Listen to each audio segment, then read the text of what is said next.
Hello guys, welcome back to my YouTube channel. तो आज हम इस वीडियो में देखने वाले हैं मार्केट में नए ट्रेंड की, जो एक नया वर्ड बहुत यूज़ किया गया है हमारे डेवलपिंग मार्केट में, वाइब कोडिंग। तो वाइब कोडिंग क्या है और वो हम कैसे यूज़ कर सकते हैं, कैसे ये ट्रेडिशनल कोडिंग से अलग है और क्या टूल्स हैं जिस पे हम वाइब कोडिंग को हम कर सकते हैं। तो हम स्क्रीन पे देखते हैं इनकी डेफिनेशंस और भी सारे टूल्स, किस किस तरीके के टूल्स हैं, और हम एक रियल टाइम ऐप भी देखेंगे जो हमने इन टूल्स को यूज़ करके बनाया है। So guys let's start. So guys, vibe coding एक न्यू स्टाइल ऑफ प्रोग्रामिंग है। प्रोग्रामिंग भी नहीं कह सकते हैं, एक तरीके से टूल्स है जो कि डेवलपर्स को और नॉन कोडर्स को हेल्प कर रहा है। क्योंकि एंड्रेज ने इसको इंट्रोड्यूस किया था, जो कि एक तरीके से एआई के डायरेक्टर भी हैं, और टेस्ला की एआई में भी इनका बहुत बड़ा रोल है। और इसका मतलब क्या है, एक तरीके से ये एलएनएम को यूज़ करता है। और वाइब्स मतलब एक ट्रेंडी फीचर, एक कूल फीचर जो कि ट्रेडिशनल सिंटैक्स के अलावा यूज़ करता है। और जैसे इसमें है क्या, एक तरीके से वाइब कोडिंग कि आप बस जो चाहते हो आप एआई को बताओ एनएलएम के थ्रू, और ये आपको जनरेट करके देगा और कोड को भी कन्वर्सेशनली एडजस्ट कर देता है। फोकस जो है अब आजकल क्या हो गया है कि कोड से शिफ्ट होके, जैसे आप बहुत कोड्स लिखते हो, बहुत सारे सिंटैक्सेस, इन सब पे ध्यान देते हैं, तो अब बस बेसिकली क्या हो गया है कि आइडिया पे फोकस हो गया है कि आइडिया क्या है, और बस उससे हम प्रोटोटाइप तो एटलीस्ट बना ही सकते हैं बहुत अच्छा। और इसमें क्या करते हैं हम कि एआई को बस गाइड करते हैं कि हमें क्या चाहिए, हम किस गोल को अचीव करना चाह रहे हैं। और ये बहुत फास्ट भी हो गया है। कभी कभी क्या होता है, आप 2-3 लाइंस तो देते हो, पॉइंट्स तो देते हो, कभी कभी एआई खुद से भी एक ऐसा फीचर जनरेट करके देता है जो कि आपको बहुत अच्छा लगता है। तो ये एक बहुत हेल्प करता है डेवलपर को कि उस वे में भी थिंक करने के लिए। कुछ ऐसे टूल्स हैं जो समटाइम्स टेस्ट भी करते हैं और मल्टीपल यूजर से भी टेस्ट करते हैं, मल्टीपल सिस्टम से भी टेस्ट करते हैं। लेकिन क्या हो गया है कि कभी कभी ये ट्रांसपेरेंट कम हो जाता है। जैसे कि मैंने भी बहुत सारे ऐप्स बनाए हैं एआई से, तो वो करता क्या है कि आपकी एक तो डिपेंडेंसी बढ़ा देता है, आपका जो लॉजिक है वो एब्स्ट्रैक्ट कर देता है। लॉजिक्स आप बहुत ज़्यादा डीप देख नहीं पाते, बहुत ज़्यादा डीबग नहीं कर पाते, बट फिर आपको अपने एंड पे लोकल होस्ट पे ले आके और फिर एक एक चीज़ को डिबग करना पड़ता है, क्या पता कहीं बहुत बड़ा फॉल्ट हो। लेकिन ये क्या है कि आपको एक तरीके से फास्ट है, क्रिएटिव है, तो इससे आपको कोडिंग में बहुत हेल्प हो जाता है, डेवलपमेंट में बहुत हेल्प हो जाता है। बट प्योरली रिलाई अभी नहीं करना है, अभी के लिए फिलहाल। तो एक तरीके से कुछ की फीचर्स देख लेते हैं वाइब कोडिंग के। वाइब कोडिंग क्या है, एक प्रॉम्प्ट ड्रिवन है। ऑब्वियसली आपको प्रॉम्प्ट्स देने पड़ेंगे जो एआई से आप बनवाना चाहते हो, और उसके बाद में एक तरीके से कन्वर्सेशनल फ्लो है, को क्रिएटर है। जैसे हम पैरेलल प्रोग्रामिंग करते हैं, इसी तरीके से हमारे एक को क्रिएटर हो गया। उसके बाद में एक क्रिएटिव फ्लो भी रहता है। आप बस आइडियाज़ पे ध्यान दो, आइडियाज़ पे फोकस रखो कि आपको क्या क्या क्या फंक्शनैलिटी चाहिए, क्या इम्प्लीमेंटेशंस करने हैं, बस उसी को ये बनाते चला जाएगा। और रैपिड है, ऑब्वियसली प्रोटोटाइप्स आपको बनाना हो 1 से 2 दिन में आप बना के दे दोगे। कंट्रोल जो है वो कम है। कंट्रोल क्या है कि आप इंस्पेक्ट और डीबग, जो मैंने बोला था, ये मुश्किल हो जाता है। और लार्ज एआई जनरेटेड प्रोजेक्ट्स जो हैं उसके लिए ज़्यादा मुश्किल है, क्योंकि बहुत सारे कंपोनेंट्स बना के देता है। कभी कभी एक ही फाइल में बहुत सारे कोड लिख देता है, टाइटली कबल भी कर देता है, तो उसके लिए आपको ध्यान रखना पड़ेगा।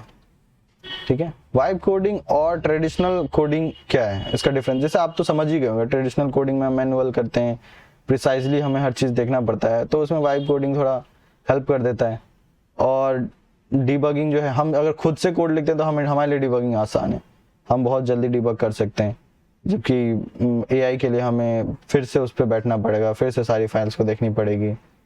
और वैसे मेनली क्या है, आइडिया टेस्टिंग के लिए, सोलो प्रोजेक्ट्स के लिए बहुत अच्छा है, लेकिन लार्ज स्केल प्रोडक्शन के लिए उतना अच्छा नहीं है।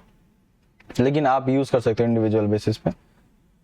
तो कुछ एआई टूल्स देख लेते हैं कि वाइब कोडिंग के लिए जो यूज़ होते हैं। इससे मेनली पहला आता है रेपलेट, जो सारे काम कर देता है। मेनली आपको टेस्टिंग भी कर देगा, और उसके बाद में कोड को डिप्लॉय भी कर देता है, पब्लिश भी कर देता है, आप प्रीव्यू में देख भी सकते हो।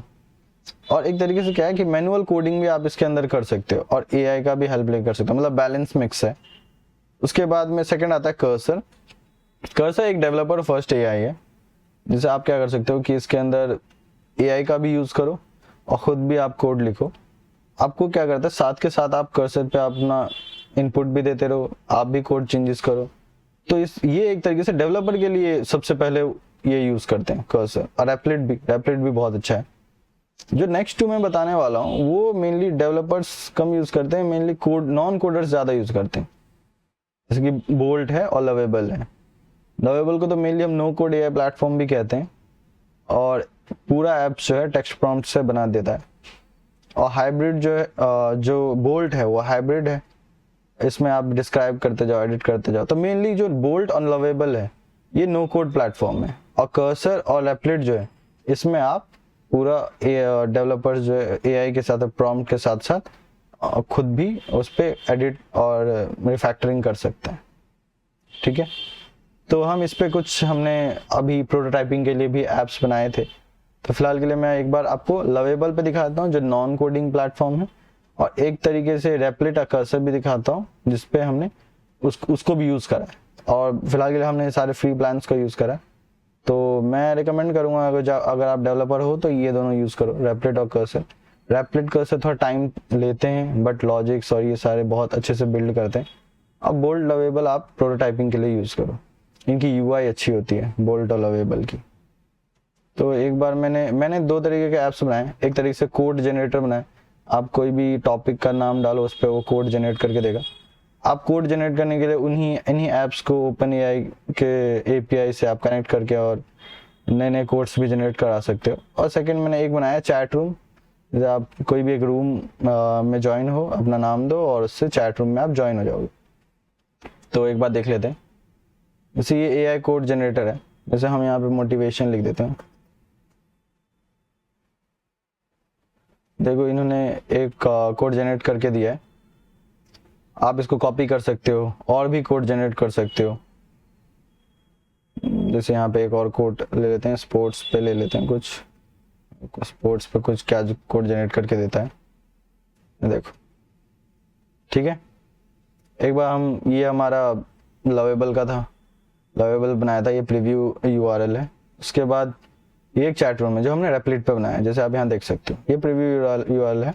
तो एक हम यूजर नेम ले लेते हैं, जिसमें अपना नाम ले लेता हूँ और रूम का नाम यूट्यूब दे देते हैं, ज्वाइन किया हमने। एक हम इसी का डुप्लीकेट बना लेते हैं, करो मल्टी सिस्टम है, यहाँ पे हमने कई तरीके से नाम ले लिया और सेम हमने नाम दे दिया। देखो तो एक क्या है यहाँ पे, इस पे हम देखें Ashish join the room and the second Vikas join the room. तो यहाँ पे हम अगर एक मैसेज देते हैं, यहाँ पे आप देख सकते हो 2 यूजर्स ऑनलाइन दिखा रहा है, एक हाई करते हैं। यहाँ पे हमने एक और प्रॉम्प्ट भी दिया था कि एआई असिस्टेंट भी क्या है, एक तरीके से मोटिवेशन कोड्स देता रहेगा बीच बीच में। और जैसे यहाँ पे आप देख सकते हो, मैं विकास वाले यूआरएल पे आ गया, यहाँ पे भी आशीष का मैसेज भी आ गया और एआई असिस्टेंट का भी मैसेज आ गया। तो ये भी एक मैसेज फॉरवर्ड कर सकते हैं। जैसे हमने हेलो आशीष करा है, तो एक एआई असिस्टेंट ने भी अपना दिया है code, I would join you this. And अगर हम यहाँ देखते हैं आशीष वाले पे आके, तो विकास का मैसेज आ गया, हेलो विकास। ठीक है, तो यहाँ पे भी आप देख रहे हो कितना अच्छे से फंक्शनैलिटी वर्क कर रहा है। ठीक है, तो हमने ये ऐप्स देखे, बाकी हम रेप्लिट का ये इन दोनों पे हम साइन इन विद गूगल कर सकते हैं। कर्सर पे भी, कर्सर के लिए मेनली आपको गिटहब का भी रिपोजिटरी चाहिए होगी, आप नॉर्मली वो क्रिएट कर देगा गिटहब के अकाउंट से कनेक्ट करके। बाकी ये बोल्ट और इन सब का इंटरफेस सेम है और सेम साइन विद गूगल से हो जाएगा, और आप एक बहुत अच्छा ऐप बना सकते हो। सो गाइस, आज की वीडियो में हमने देखा कि कैसे हम वाइब कोडिंग को यूज करके कोई भी एक ऐप बना सकते हैं। वाइब कोडिंग एक बहुत फैंसी वर्ड है जो हम डेली आजकल डेवलपर्स यूज भी कर रहे हैं वाइब कोडिंग को। तो ये टास्क को बहुत आसान कर देता है और ऐप को बहुत इजी कर देता है। सो इस वीडियो में आज के लिए इतना ही। Thank you guys.